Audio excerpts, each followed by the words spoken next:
ஒரு கோடை காலத்தின் வெப்பமான பகல் நேரம். கற்களால் கட்டப்பட்ட வீட்டின் குளிர்ந்த முற்றத்தில் நளினி முழங்காலில் அமர்ந்து துணிகளை துவைத்துக் கொண்டிருந்தாள். துணியின் அழுக்கை அகற்றுவதற்காக அவள் கையில் இருந்த மரப்பலகையால் வலுவாக அடித்தாள். அது அவளுடைய உள்ளங்கைகளில் சிவந்து வீங்கிய புண்களை உருவாக்கியது. அந்த ஒவ்வொரு புண்ணும் அவள் பொறுத்த கஷ்டங்களையும் கனவுகளையும் குறிக்கும் அடையாளங்களாக இருந்தன. இந்த பெரிய வீட்டில் வேலைக்காரியாக 8 வருடங்களை அவள் முடித்திருந்தாள். இந்த வாழ்க்கையை தொடங்கும்போது அவளுக்கு 20 வயது இருந்தது. வீட்டின் சுவர்களுக்குள் மறைந்து வாழ்ந்த 2 குழந்தைகளும் அவளுக்கு இருந்தனர். பசியின்றியும் நோயின்றியும் அவர்களுக்கு ஒரு நல்ல வாழ்க்கையை அளிக்க வேண்டும் என்ற ஒரே எண்ணம் மட்டுமே அவள் மனதில் இருந்தது. அதனால் நகரத்தில் உள்ள இந்த பெரிய வீட்டில் வேலைக்காரியாக போக வேண்டும் என்று அவள் கணவன் முடிவு செய்தபோது அவள் எந்த தயக்கமும் இல்லாமல் ஒப்புக்கொண்டாள். நளினி வேலை செய்யும் இந்த வீட்டின் பெயர் சிநேகதீரம் என்று இருந்தது. பெயரைப் போலவே அந்த வீட்டில் அன்பு இல்லாமல் இல்லை. ஆனால் அந்த வீட்டின் உரிமையாளர்களான முதலாளிக்கும் மகிழ்ச்சி இல்லை. நளினி எப்போதும் அவர்களின் கண்களில் ஒரு வகையான துக்கத்தை பார்ப்பது வழக்கமாக இருந்தது. அதை அறிய அவளுக்கு பெரிய சிரமம் எதுவும் இல்லை. நளினியின் அதே வயதுடைய மாயா ஒவ்வொரு நாளும் மாலையில் ஜன்னல் அருகே சென்று தூரத்தை பார்த்து உட்கார்ந்திருப்பாள். பல ஆசைகள் இருந்தும் அவை நிறைவேறாமல் போன ஒருவரின் அவநம்பிக்கையுடனேயே அவள் அப்படி உட்கார்ந்திருப்பாள். ஒரு நாள் இரவு உணவுக்குப் பிறகுரவியும் மாயாவும் பேசிக் கொண்டிருப்பதை நளினி கேட்டாள். 8 வருடங்களாக நாம் திருமணமாகி இருக்கிறோம். இன்னும் எவ்வளவு காலம் நான் காத்திருக்க வேண்டும்? எனக்கு ஒரு வாரிசு வேண்டும், இல்லையெனில் நான் மறுமணம் செய்ய வேண்டிய கட்டாயத்தில் இருப்பேன் என்று ரவி கூறினான். அவனது வார்த்தைகள் அந்த வீட்டின் அமைதியை உடைத்தன. அவனது குரலில் கோபமில்லை, ஆனால் அதில் ஒரு விதமான அவநம்பிக்கை இருந்தது. மாயாவின் கண்கள் கண்ணீரால் நிரம்பின. அதை நளினி பார்க்காமல் துடைத்து மறைத்தாள். மறுநாள் வழக்கம்போல மாயா நளினியை அழைத்தாள். அவள் மிகவும் துயரமாக இருந்தாள். நளினி, எனக்கு உன்னுடன் பேச வேண்டும். நீ என்னுடன் வெளியே வர வேண்டும் என்று மாயா கூறினாள். அவர்கள் அருகில் இருந்த ஒரு பூங்காவிற்கு சென்றனர். வானத்தை பார்த்து மாயா நீண்ட நேரம் எதுவும் பேசாமல் உட்கார்ந்திருந்தாள். என்னால் என் கணவனை இழக்க முடியாது. அவனது கண்களில் அந்த வேதனையை பார்க்கும்போது என்னால் தாங்க முடியவில்லை.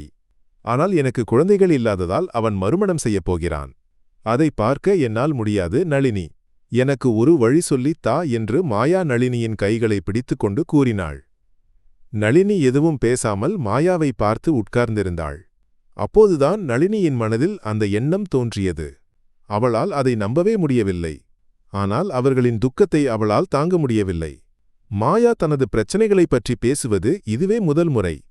அதுவரை அவள் எல்லோரிடமிருந்தும் தன்னை ஒதுக்கி வைத்திருந்தாள். நளினி, எனக்கு ஒரு உதவி செய்வாயா என்று மாயாவின் கேள்வியை கேட்டவுடன் நளினி திடுக்கிட்டாள். என்ன மேடம் என்று ஆவலுடன் கேட்டாள். என் கணவனுக்காக நீ ஒரு குழந்தையை பெற்றுத்தர வேண்டும். அதற்கு பிரதிபலனாக நான் உனக்கு 50 லட்சம் ரூபாய் தருவேன். அந்த பணத்தை பயன்படுத்தி உன் குழந்தைகளை படிக்க வைக்கவும் கடனை அடைக்கவும் முடியும் என்று மாயாவின் வார்த்தைகளை கேட்டு நளினியின் கண்கள் கண்ணீரால் நிரம்பின. மாயாவின் வார்த்தைகள் நளினியின் காதுகளில் மின்னல் போல ஒலித்தன. ஒரு கணம் அவள் கேட்டது உண்மையா என்று சந்தேகப்பட்டாள். 50 லட்சம் ரூபாய், தனது வாழ்க்கையில் கற்பனை செய்ய முடியாத ஒரு தொகை. அந்த பணத்தால் கணவனின் கடன்களை அடைக்கலாம். தன் குழந்தைகளான வினிதாவிற்கும் விஜய்க்கும் நல்ல கல்வி கொடுக்கலாம். அவர்களுக்கு ஒரு நல்ல எதிர்காலத்தை அளிக்கலாம். ஆனால் அதற்காக தனது உடலையும் மனதையும் ஒரு பேரம் பேசும் பொருளாக அளிக்க வேண்டும். நளினியின் மனது ஒரு புயலில் சிக்கியது போல அமைதியற்று இருந்தது. மேடம், என்னால் இதைப்பற்றி யோசிக்கவே முடியாது என்று நளினி நடுக்கத்துடன் கூறினாள். மாயாவின் முகம் வாடியது. நளினி, என்னால் என் கணவனை இழக்க முடியாது. என் வாழ்க்கை உடைந்து போகப் போகிறது. உன்னை போன்ற ஒரு பெண்ணால் மட்டுமே மற்றொரு பெண்ணின் வேதனையை புரிந்து கொள்ள முடியும் என்று மாயாவின் வார்த்தைகள் நளினியின் இதயத்தில் ஒரு காயத்தை உருவாக்கியது. மாயாவின் கண்களில் இருந்த ஆழமான வேதனையை அவளால் புரிந்து கொள்ள முடிந்தது. நளினி வீட்டிற்கு திரும்பிய போது அவளது மனது அமைதியற்று இருந்தது. அவளுக்கு தன் குழந்தைகளின் முகம் நினைவுக்கு வந்தது. அவர்களுக்கு வயிறு நிரம்ப உணவு கொடுக்க பலமுறை அவளால் முடியவில்லை. ஒரு நல்ல ஆடையை கூட அவர்களுக்கு வாங்கிக் கொடுக்க முடியவில்லை. இந்த வீட்டில் அவளுக்கு பசியில்லை. ஆனால் அவளது குழந்தைகளின் பசியைப் போக்க அவளால் முடியவில்லை. அந்த இரவு அவளால் தூங்க முடியவில்லை. அவளது மனது மாயாவின் வாக்குறுதியைச் சுற்றி சுழன்று கொண்டிருந்தது. அவளுக்கு தன் கணவனிடம் பேச வேண்டுமென்று தோன்றியது. மறுநாள் காலையில் அவள் மாயாவிடம் அனுமதி கேட்டு கிராமத்திற்கு பயணப்பட்டாள். கிராமத்திற்கு வந்தபோது அவளது கணவன் ராகவன் வயலில் வேலை செய்து கொண்டிருந்தான். அவனை பார்த்தவுடன் நளினியின் கண்கள் கண்ணீரால் நிரம்பின. மாயாவின் வாக்குறுதியைப் பற்றி அவனிடம் எப்படி சொல்வது என்று பயந்தாள். நளினி, உனக்கு என்ன ஆயிற்று? முகம் வெளுத்து இருக்கிறது என்று ராகவன் கேட்டான். நளினி எல்லாவற்றையும் ராகவனிடம் திறந்து சொன்னாள். மாயாவின் வாக்குறுதியை கேட்டவுடன் ராகவனின் முகம் கோபத்தால் சிவந்தது. உனக்கு பைத்தியமாகிவிட்டதா நளினி? எவ்வளவு தரித்திரத்தை சகித்தாலும் நமது மானத்தை அடகு வைக்க என்னால் முடியாது. நீ உடனே திரும்பிச் சென்று அவர்களிடம் இந்த விஷயத்தை மறந்துவிடச் சொல்ல வேண்டும் என்று கூறினான். ராகவனின் வார்த்தைகள் நளினியை வேதனைப்படுத்தின. அவள் கண்ணீருடன் கூறினாள், எனக்காகவும் நம் குழந்தைகளுக்காகவும் நமக்காகவும் நீங்கள் பல கஷ்டங்களை சகித்தவர். உங்களுக்கு ஏதாவது ஆபத்து வந்தால் உதவுவதற்கு நம் கையில் பணமில்லை. இந்த பணம் நம் வாழ்க்கையை மாற்றிவிடும். ராகவன் நீண்ட நேரம் எதுவும் பேசாமல் நின்றான். மனைவியின் கண்களில் இருந்த வேதனையும் குழந்தைகளின் எதிர்காலத்தை பற்றிய அவளது ஆசையும் அவனை வேதனைப்படுத்தியது. இறுதியில் அவன் மனமில்லாமல் அந்த வாக்குறுதியை ஏற்க ஒப்புக்கொண்டான். அந்த இரவு அவர்கள் தூங்கவில்லை. நீண்ட நேரம் பேசிக் கொண்டிருந்தனர். அவர்களின் முடிவு எவ்வளவு சரியானது என்று அவர்களுக்கு தெரியவில்லை. ஆனால் அவர்களுக்கு வேறு வழியில்லை. ராகவனுடன் பேசி நகரத்திற்கு திரும்பும்போது நளினியின் மனதில் ஒரு பாரம் கூடியிருந்தது. ரயிலின் ஜன்னல் வழியாக வெளியே பார்த்து அவள் தன் குழந்தைகளின் முகத்தை மனதில் கண்டாள். அவர்களின் புன்னகையும் விளையாட்டுகளும் அவளது மனதிற்கு ஆறுதல் அளித்தன. அவர்களின் எதிர்காலத்திற்காக எந்த தியாகத்தையும் செய்ய தயாராக இருப்பதாக அவள் தனக்குத்தானே சொல்லிக் கொண்டாள். இருப்பினும் செய்யப்போகும் காரியத்தின் தீவிரம் அவளை பயமுறுத்தியது. ஐஸ்நேக தீரம் என்ற வீட்டிற்கு திரும்பிய போது எல்லாம் முன்பு போல இல்லை. முற்றத்தில் உள்ள செடிகளும் பூக்களும் கூட அவளை இரக்கத்துடன் பார்த்து புன்னகைப்பது போல அவளுக்கு தோன்றியது. மாயா அறையில் அவளை எதிர்பார்த்து காத்திருந்தாள். நளினியை பார்த்தவுடன் மாயாவின் கண்கள் மின்னின. நளினி, நீ திரும்பி வந்துவிட்டாய் என்று மாயா ஆறுதலுடன் கூறினாள். நளினி நேராக மாயாவின் அறைக்கு நடந்து சென்றாள். அவளது கண்களில் முடிவெடுத்த உறுதி இருந்தது. மேடம், நான் ஒப்புக்கொண்டேன் என்று அவள் கூறினாள். அந்த வார்த்தைகள் மாயாவின் முகத்தில் ஆழமான ஆறுதலை நிரப்பின. ஒரு கணம் அந்த வீட்டில் பல வருடங்களாக தேங்கி நின்ற துக்கம் அழிந்து போனது போல மாயாவுக்கு தோன்றியது. உனக்கு நன்றி சொல்ல வார்த்தைகள் இல்லை நளினி என்று மாயா அவளது கைகளை பிடித்துக்கொண்டு கூறினாள். மறுநாள் காலையில் ரவியும் நளினியும் மாயாவும் ஒரு மேசையை சுற்றி உட்கார்ந்தனர். அந்த அறையில் ஒரு விதமான அமைதி தேங்கி நின்றது. ரவியின் முகத்தில் பெரிய மகிழ்ச்சி எதுவும் இல்லை. மாறாக ஒருவித குற்ற உணர்வு இருந்தது. அவன் நளினியை நேரடியாக பார்க்க தயங்கினான். நளினியே, இது 50 லட்சம் ரூபாய்க்கான காசோலை. நீ எப்போது வேண்டுமானாலும் இதை வங்கியில் கொடுத்து பணமாக்கலாம் என்று ரவி தயக்கத்துடன் கூறினான்.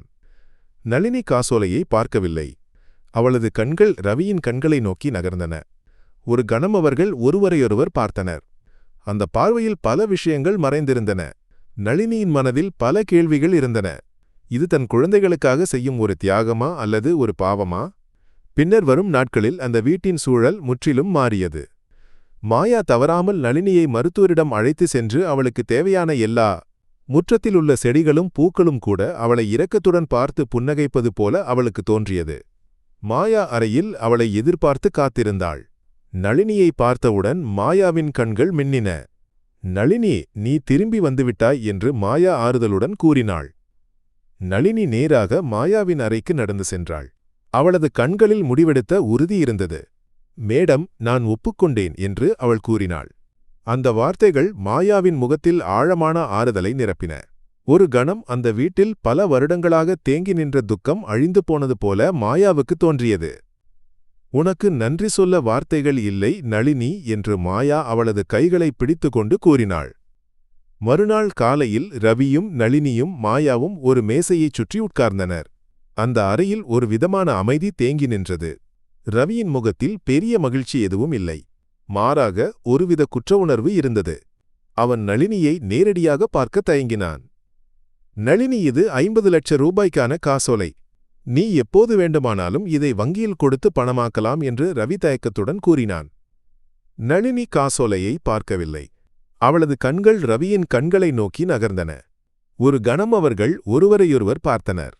அந்த பார்வையில் பல விஷயங்கள் மறைந்திருந்தன. நளினியின் மனதில் பல கேள்விகள் இருந்தன. இது தன் குழந்தைகளுக்காக செய்யும் ஒரு தியாகமா அல்லது ஒரு பாவமா? பின்னர் வரும் நாட்களில் அந்த வீட்டின் சூழல் முற்றிலும் மாறியது. மாயா தவறாமல் நளினியை மருத்துவரிடம் அழைத்துச் சென்று அவளுக்கு தேவையான எல்லா ஒரு இரவு பிரசவ தேதி நெருங்கியபோது நளினி தூங்குவதற்காக படுத்தாள். அவள் வயிற்றில் கை வைத்தபோது குழந்தையின் அசைவு அவளுக்கு மேலும் தெளிவாக உணரப்பட்டது. அந்த நிமிடத்தில் அவளுக்கு இந்த குழந்தையை மற்றொரு அம்மாவுக்கு கொடுக்க முடியாது என்று புரிந்தது. இந்த குழந்தை தன்னுடையது, தன் இதயத்தின் ஒரு பகுதி. நளினியின் இதயம் வேதனையால் துடித்தது.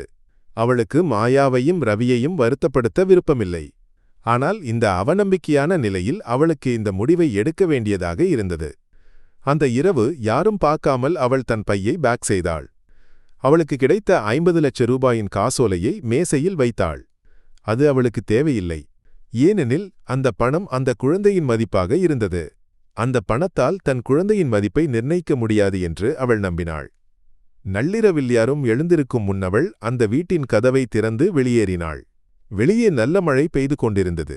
அவளது இதயத்தில் பயமும் அதற்கு மேலாக மகனைப் பற்றிய அன்பும் நிரம்பியிருந்தது. அவள் எங்கு செல்ல வேண்டும் என்று அவளுக்கு எந்த யோசனையும் இல்லை. தன் கிராமத்திற்கு சென்றால் ராகவன் தன்னை ஏற்றுக்கொள்வானா, ரவியும் மாயாவும் தன்னை கண்டுபிடிப்பார்களா என்று அவளுக்கு பயம் இருந்தது. அதனால் அவள் ரயிலில் ஏறி வெகு தொலைவுக்கு சென்றாள். அந்த ரயில் பயணத்தில் நளினி தன் வாழ்க்கையைப் பற்றி நிறைய யோசித்தாள். தன் குழந்தைகளுக்காக கிராமத்திலிருந்து நகரத்திற்கு வந்தவள் இப்போது மற்றொரு குழந்தைக்காக திரும்பிச் செல்கிறாள். நான் நிறைய தூரம் ஓடினேன், ஆனால் எங்கும் சென்று சேரவில்லை என்று அவள் மனதில் கூறினாள். இறுதியில் அவளுக்கு எந்த பரிச்சயமும் இல்லாத ஒரு கிராமத்தில் ரயிலிலிருந்து இறங்கினாள். அங்கு மக்கள் மிகவும் ஏழைகளாக இருந்தனர். நளினி ஒரு சிறிய வீட்டை வாடகைக்கு எடுத்து அங்கு தங்கினாள். பிரசவ தேதி நெருங்கிய போது அவள் பயந்தாள். அவளுக்கு யாரையும் தெரியவில்லை. ஆனால் அவள் தைரியத்துடன் முன்னேற முடிவு செய்தாள். நகரத்திலிருந்து வெகு தொலைவில் உள்ள அந்த கிராமத்தின் ரயில் நிலையத்தில் இறங்கிய போது நளினியின் இதயத்தில் பயமும் ஆவலும் நிரம்பியிருந்தன. மக்கள் இல்லாத அந்த சிறிய நிலையம், சுற்றிலும் வயல்களும் மலைகளும் மட்டுமே. எங்கு செல்ல வேண்டும் என்று அவளுக்கு எந்த யோசனையும் இல்லை. எதிர்காலத்தைப் பற்றி அவளுக்கு பல கனவுகள் இருந்தன. ஆனால் இப்போது அது ஒரு கேள்விக்குறியாக முன்னால் நின்றது. அவள் நடந்து சென்று ஒரு சிறிய கடைத்தெருவுக்கு வந்தாள்.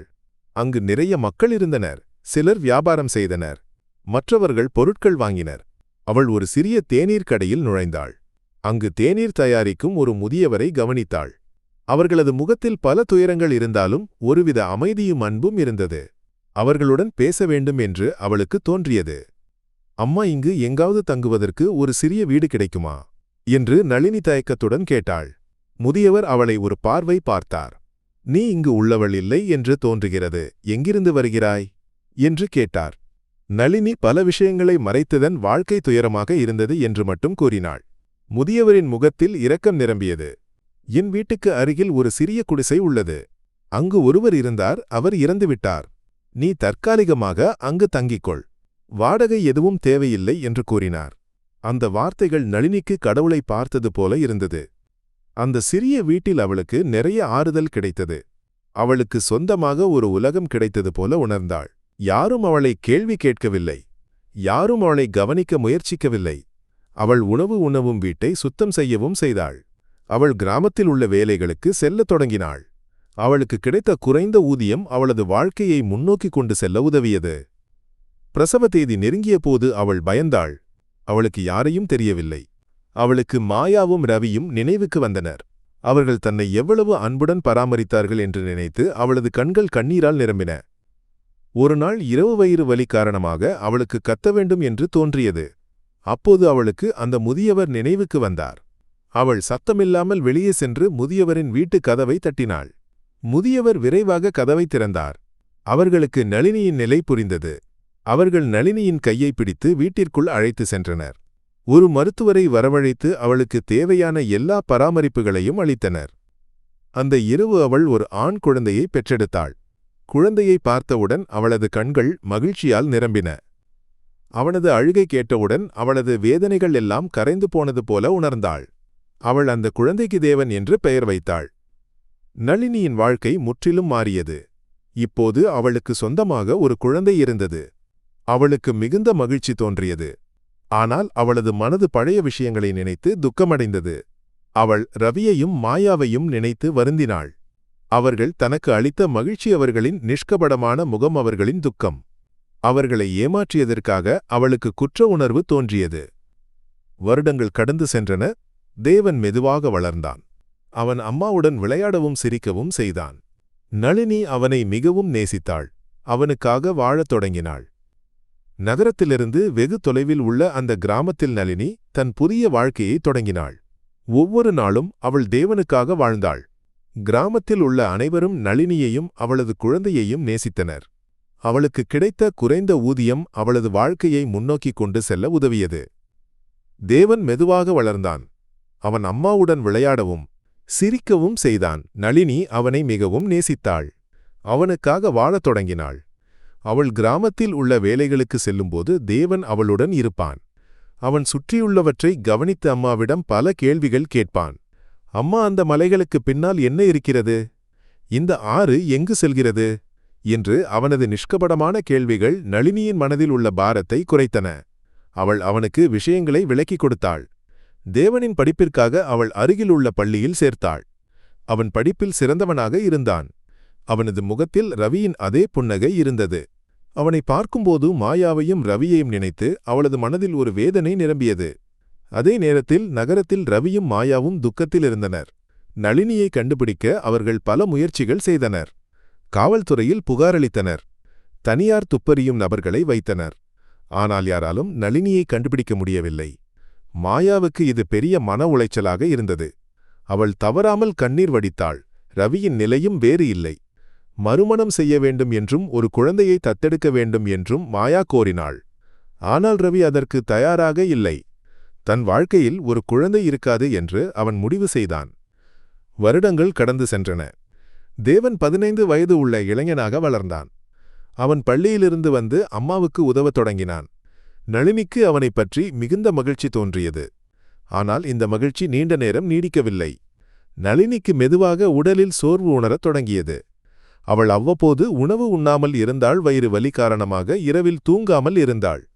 அவள் கிராமத்தில் உள்ள மருத்துவரை பார்த்தாள். அவர் நளினியை வெகு தொலைவில் உள்ள நகரத்தில் உள்ள மருத்துவமனையில் காண்பிக்கச் சொன்னார். நளினி நகரத்தில் உள்ள மருத்துவமனைக்கு சென்று பரிசோதனை செய்தாள். அவளுக்கு புற்றுநோய் இருப்பது தெரியவந்தது. நளினியின் கண்கள் கண்ணீரால் நிரம்பின. அவளுக்கு பயம் தோன்றவில்லை. ஆனால் தேவனை நினைத்து அவளது இதயம் வேதனைப்பட்டது. தான் இறந்தால் அவன் தனியாகி விடுவானோ என்று அவள் பயந்தாள். அவளுக்கு தன் வாழ்க்கை கதையை தேவனிடம் சொல்ல வேண்டும் என்று தோன்றியது. ஆனால் எப்படி சொல்வது என்று அவளுக்கு எந்த யோசனையும் இல்லை. இந்த நிலையில் அவள் ஒரு டைரி வாங்கினாள். அதில் தன் வாழ்க்கையின் ஒவ்வொரு நிமிடத்தையும் எழுதினாள். தன் குழந்தைகளுக்காக நகரத்திற்கு வந்தது மாயாவையும் ரவியையும் சந்தித்தது அவர்களின் துக்கத்தை போக்க எடுத்த முடிவு ஓடிப்போனது எல்லாம் அந்த டைரியில் எழுதினாள். நான் இந்த உலகை விட்டு போனாலும் தேவன் உண்மையை அறிய வேண்டும். அவன் மாயாவையும் ரவியையும் கண்டுபிடிக்க வேண்டும் என்று டைரி எழுதும்போது அவளது கண்கள் கண்ணீரால் நிரம்பின. நளினியின் உடல்நிலை மெதுவாக மோசமடைந்து கொண்டிருந்தது. ஆனால் அவள் தேவனுக்கு அதை தெரியப்படுத்தாமல் பார்த்து கொண்டாள். அவளது வேதனையையும் சோர்வையும் அவனிடமிருந்து மறைத்து வைத்தாள். அவள் தவறாமல் டைரி எழுதத் தொடங்கினாள். அதில் தன் வாழ்க்கையின் ஒவ்வொரு சிறிய விஷயங்களையும் எழுதினாள். மாயாவிடமும் ரவியிடமும் உள்ள குற்ற உணர்வு, தேவனிடமுள்ள பாசந்த நிலைமையைப் பற்றிய கவலைகளெல்லாம் அந்த டைரியில் இருந்தன. ஒரு நாள் வயிறு வலி காரணமாக நளினிக்கு இரவில் தூங்க முடியவில்லை. அவள் வேதனையால் துடித்தாள். தேவன் எழுந்தபோது அம்மாவின் நிலையைக் கண்டு பயந்தான். அவன் விரைவாக மருத்துவரை அழைத்தான். மருத்துவர் வந்து நளினியை பரிசோதித்தார். அம்மாவை உடனடியாக நகரத்தில் சென்று சிகிச்சை தொடங்க வேண்டும் என்று மருத்துவர் கூறினார். தேவன் மிகவும் வருந்தினான். அவனது கண்கள் கண்ணீரால் நிரம்பின. நளினி அவனை ஆறுதல் படுத்த முயற்சித்தாள். மருத்துவர் சென்ற பிறகு தேவன் அம்மாவின் அறையை சுத்தம் செய்யத் தொடங்கினான். அப்போது மேசையில் இருந்த ஒரு சிறிய டைரி அவனது கண்ணில் பட்டது. அம்மாவின் தனிப்பட்ட விஷயங்களை அறிய அவனுக்கு ஆர்வமில்லை. ஆனால் அவனது மனது அதில் என்ன இருக்கிறது என்று அறிய அவனை தூண்டியது. அவன் அந்த டைரியை திறந்து வாசித்தான். முதல் பக்கங்களை வாசிக்கும்போது அவன் மிகவும் குழப்பத்தில் ஆழ்ந்தான். நகரமாயார விவாரிசு ஓடிப்போனது. என்ன நடந்தது என்று அவனுக்கு புரியவில்லை. அவன் ஒவ்வொரு பக்கத்தையும் வேகமாக மாற்றினான். அம்மாவின் துக்கம், அவளது வேதனை, அவளது மனது எல்லாம் அந்த டைரியில் இருந்தது. அம்மாவின் ஓட்டத்தைப் பற்றியும் தான் ஒரு வாடகை தாய் மூலம் பிறந்த குழந்தை என்றும் அவன் புரிந்து கொண்டான். அவனது இதயம் வேதனையால் நிரம்பியது. அவனது அம்மா நளினி இல்லை. மாயாதான் அவனது அம்மா. அவனது அப்பா ராகவன் இல்லை. ரவிதான் அவனது அப்பா. எல்லாம் அவனுக்கு ஒரு கனவு போல தோன்றியது. அவன் டைரியை எடுத்துக்கொண்டு அம்மாவிடம் சென்றான். அவன் கண்ணீருடன் அம்மாவின் கையை பிடித்தான். அம்மா, இது உண்மையா என்று கேட்டான். நளினி பதில் சொல்ல பயந்தாள். அவளுக்கு தேவனை இழக்க நேரிடுமோ என்று பயந்தாள். அவள் தலையசைத்தாள். அப்போது அவன் அவளை கட்டிப்பிடித்து நீண்ட நேரம் கண்ணீர் வடித்தான். நளினியும் அவனுடன் கண்ணீர் வடித்தாள். நீ என்னை வெறுக்கக்கூடாது மோனே என்று நளினி கூறினாள். நான் உன்னை நேசிக்கிறேன். நீ என் குழந்தை, என் உயிர். தேவன் தலையை உயர்த்தினான். நான் உங்களை ஒருபோதும் வெறுக்க மாட்டேன் அம்மா. நீங்கள் எனக்காக பல கஷ்டங்களை சகித்தீர்கள். எனக்கு என் உண்மையான பெற்றோரை பார்க்க வேண்டும். நான் அவர்களை இங்கு அழைத்து வருவேன் என்று தேவன் கூறினான். நளினி அவனை பார்த்தாள். அவளது கண்களில் மிகுந்த மகிழ்ச்சியும் பயமும் இருந்தன. அவளுக்கு ரவியையும் மாயாவையும் பார்க்க விருப்பமில்லை. ஆனால் அவள் தேவனை தடுக்கவில்லை. தேவனின் மனதில் பல கேள்விகள் இருந்தன. அவனது அம்மாவான நளினியின் டைரியில் கண்ட தகவல்கள் அவனை அதிர்ச்சிக்கு உள்ளாக்கின. அவனது உண்மையான பெற்றோரை கண்டுபிடிக்க அவன் முடிவு செய்தான். நளினி பயத்துடன் அவனை பார்த்தாள். மோனே அவர்களை கண்டுபிடிக்க முடியாது. பல வருடங்கள் ஆகிவிட்டன என்று நளினி கூறினாள். ஆனால் நான் முயற்சிப்பேன். நான் என் அப்பாவையும் அம்மாவையும் கண்டுபிடிக்க நகரத்திற்கு செல்கிறேன் என்று தேவன் கூறினான். நளினிக்கு அவனை தடுக்க முடியவில்லை. நளினி அவனுக்கு சிறிது பணம் கொடுத்தாள். எனக்காக இதை பத்திரமாக வைத்திரு. இது என் சிகிச்சைக்கான பணம் என்று கூறினாள். தேவன் தலையசைத்தான். பயப்படாதீர்கள் அம்மா. நான் விரைவில் திரும்பி வருவேன் என்று கூறி தேவன் நகரத்திற்கு செல்ல ரயில் டிக்கெட் வாங்கினான். அவனது மனதில் பல கனவுகள் இருந்தன. அவனது உண்மையான பெற்றோரை பார்ப்பதற்கும் அவர்களுக்கு உண்மையை புரிய வைப்பதற்கும். நகரத்திற்கு வந்தவுடன் அவன் டைரியில் கண்ட முகவரியை வைத்து மாயாவின் மற்றும் ரவியின் வீட்டை கண்டுபிடித்தான். அவன் கேட்டை திறந்து உள்ளே நுழைந்தான். அப்போது ரவி தோட்டத்தில் செடிகளுக்கு தண்ணீர் பாய்ச்சிக் கொண்டிருந்தான். அவனது முகம் ரவியைப் போலவே இருந்தது. நீங்கள் ரவியா என்று தேவன் கேட்டான். ரவி தலையை உயர்த்தினான். அவனது கண்கள் தேவனின் முகத்தில் நிலை கொண்டன. அவனது இதயத்தில் ஒருவித வேதனை தோன்றியது. ஆம், நீங்கள் யார் என்று ரவி கேட்டான். நான் உங்கள் மகன் என்று தேவன் கூறினான். ரவி அவனை நம்ப முடியாமல் பார்த்தான். உனக்கு தவறாகிவிட்டது. எனக்கு குழந்தைகள் இல்லை என்று ரவி கூறினான். எனக்கு தவறாகவில்லை. நான் உங்கள் மகன். என் அம்மாவின் பெயர் நளினி. அவர் உங்கள் வீட்டில் பல வருடங்கள் வேலை செய்திருந்தார் என்று தேவன் கூறினான். ரவி அதிர்ச்சியடைந்தான். அவனது கண்கள் கண்ணீரால் நிரம்பின. உன் அம்மாவுக்கு என்ன? அவன் ரவியுடன் வீட்டிற்குள் சென்றான். மாயா ஒரு அறையில் உட்கார்ந்து டிவி பார்த்து கொண்டிருந்தாள். அவள் தலையை உயர்த்தினாள். அவளது கண்கள் தேவனின் முகத்தில் நிலை கொண்டன. அவளது இதயம் மிகவும் வேதனைப்பட்டது. மாயா, இவன் தேவன், நமது மகன் என்று ரவி கூறினான். மாயா நம்பாமல் அவனை பார்த்தாள். நமது மகனா? நளினியின் டைரியில் கண்ட அடையாளங்கள் அவனது முகத்திலும் இருந்தன. அவள் அவனது கையை பிடித்தாள். அவளது கண்கள் மகிழ்ச்சியால் நிரம்பின. அவள் அவனை கட்டிப்பிடித்தாள். மோனே, நீ எங்கிருந்தாய்? நான் உனக்காக நிறைய கண்ணீர் வடித்தேன் என்று மாயா கூறினாள். அவர்கள் தேவனிடம் பல கேள்விகள் கேட்டனர். தேவன் தன் வாழ்க்கையைப் பற்றியும் நளினியின் நோயைப் பற்றியும் எல்லாம் கூறினான். நளினிக்கு புற்றுநோயா? அவள் எங்கிருக்கிறாள் என்று மாயா கேட்டாள். நான் அவளை இங்கு அழைத்து வருவேன். அவளுக்கு சிகிச்சை அளிக்க வேண்டும் என்று மாயா கூறினாள். அவர்கள் மறுநாளே நளினியை பார்க்க கிராமத்திற்கு செல்ல முடிவு செய்தனர். ரவியும் மாயாவும் தேவனுடன் நளினியை பார்க்க அவசரமாக கிராமத்திற்கு பயணித்தனர். அவர்களது மனதில் பல உணர்ச்சிகள் நிரம்பியிருந்தன. பல வருடங்களாக இருந்த வேதனையும் குற்ற உணர்வும் ஒரு மகனை திரும்பப் பெற்ற மகிழ்ச்சியும். அவர்கள் வெகு தொலைவில் உள்ள அந்த கிராமத்தின் சிறிய வீட்டிற்கு வந்தனர். மாயாவும் ரவியும் நளினியை பார்த்தவுடன் அதிர்ச்சியடைந்தனர். உடல் பலவீனமாக மெலிந்து கட்டிலில் படுத்திருந்த நளினி. அவளது முடி முழுவதும் நரைத்திருந்தது. அவளது முகத்தில் நோயின் அடையாளங்கள் இருந்தன. மாயாவின் கண்கள் கண்ணீரால் நிரம்பின. அவள் நளினியின் அருகில் சென்று அவளது கையை பிடித்தாள். நளினி, என்னிடம் ஏன் இப்படி செய்தாய்? ஏன் என்னை விட்டு ஓடிப்போனாய் என்று மாயா கண்ணீருடன் கேட்டாள். நளினி எதுவும் பேசாமல் மாயாவை பார்த்தாள். அவளது கண்களில் குற்ற உணர்வு நிரம்பியிருந்தது. எனக்கு நிறைய வேதனை இருந்தது. உங்களை வேதனைப்படுத்த விருப்பமில்லை என்று நளினி கூறினாள். ரவி நளினியின் அருகில் சென்று அவளது கையை பிடித்தான். நளினி, நாங்கள் உனக்கு மன்னிப்பு அளிக்கிறோம். நீ எங்களுக்காக நிறைய கஷ்டப்பட்டாய் என்று ரவி கூறினான். நளினி ரவியை பார்த்தாள். அவளது கண்கள் மகிழ்ச்சியால் நிரம்பின. என்னை மன்னித்ததற்கு நன்றி. நான் உங்களுக்கு நிறைய நன்றியுடையவள் என்று நளினி கூறினாள். தேவன் தன் அப்பாவையும் அம்மாவையும் நளினியிடம் அறிமுகப்படுத்தினான். இவர் என் அப்பா ரவி, இவர் என் அம்மா மாயா என்று தேவன் கூறினான். நளினியின் கண்கள் கண்ணீரால் நிரம்பின. அவளுக்கு தேவனை இழக்க நேரிடுமோ என்று பயந்தாள். ஆனால் அவள் எதுவும் கூறவில்லை. மாயா நளினியின் அருகில் சென்று அவளை கட்டிப்பிடித்தாள். நீ என் சகோதரியைப் போல இருக்கிறாய். நீ எங்களுக்கு நிறைய நன்மை செய்தாய் என்று மாயா கூறினாள். அவர்கள் நளினியை நகரத்திற்கு அழைத்துச் சென்றனர். அவர்கள் அவளை ஒரு பெரிய மருத்துவமனையில் சேர்த்தனர். மருத்துவர்கள் நளினியை பரிசோதித்தனர். நோய் மிகவும் தீவிரமானது. ஆனால் சிகிச்சை செய்தால் குணமாக வாய்ப்பு உள்ளது என்று மருத்துவர் கூறினார். மாயாவும் ரவியும் நளினிக்கு மிகச் சிறந்த சிகிச்சையை அளிக்க முடிவு செய்தனர். அவர்கள் நிறைய பணம் செலவு செய்தனர். நளினி மருத்துவமனையில் சிகிச்சையில் இருக்கும்போது தேவன் அவர்களை தவறாமல் சந்திக்கச் சென்றான்.